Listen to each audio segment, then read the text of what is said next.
Lodge.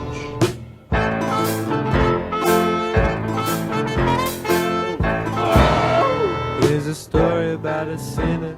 He used to be a... We've been dating for at least 8 years. It's been on and off just because I got kicked out of the country, but now I'm back. We're tight now. No, it started off at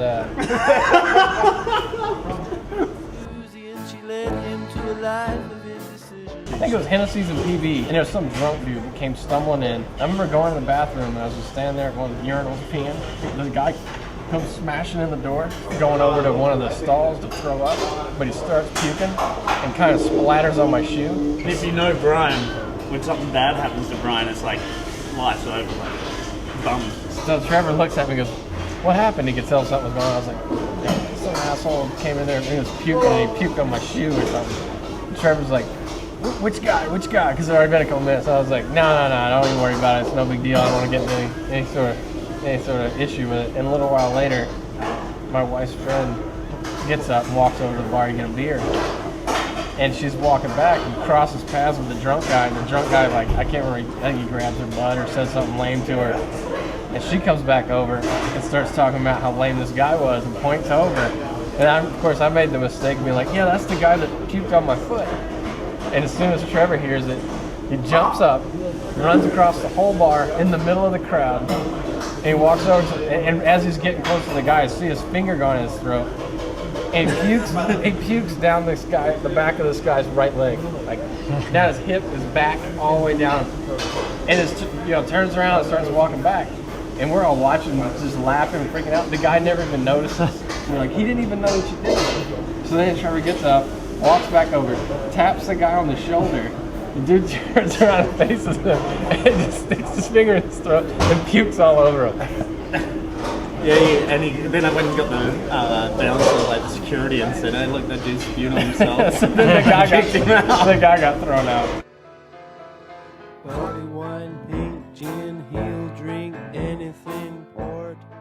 Birdman called Durrell. Said, "You got to be on these trucks at the best. Can't turn the Birdman down when he comes calling." I guess that's how it happens. Yeah, I didn't actually see it. I saw him walking across the street with his new friend that had a vest on. I guess one of the guys went up to him, just tapped him on the shoulder and goes, "Hey man, I just got 2 words for you to remember. Navarrete and creature. Now get out of here." It was weird. Navarrete should have done it, but that's cool. Pernod or tequila. That's rad to skate, and it's so much fun if you don't skate with people. If that makes any sense. And the worst thing is the kids that are coming through just don't seem to have any soul at all. Like they just do it. Oh, I've got to learn this trick. I've got to learn that. Like it's like they don't have fun. Do dudes have fun skating these days? It's like you just do it.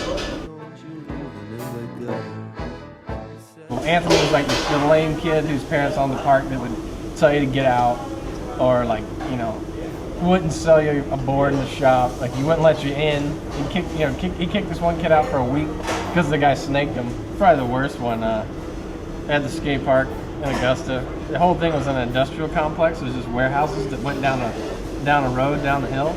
It was a pretty long hill, and then there's just woods around at the bottom.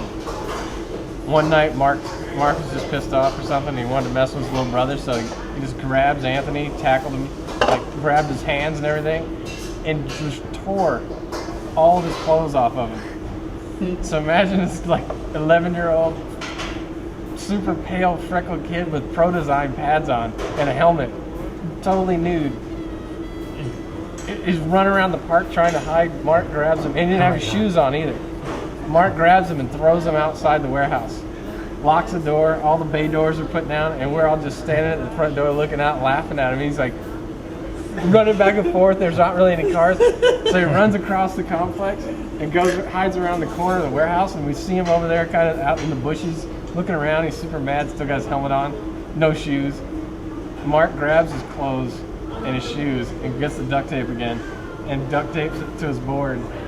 And he walks out the door, sets his board in the parking lot, and kicks it down the hill. So he ran. He just takes off running out of sight. His board's gone, right straight down the hill. He runs away, but we sat there for about an hour and a half, waiting for him to come back. And he just sat out there in the woods and wouldn't come back, to the point where we had to go look for him. Absolutely. Taught him everything I know.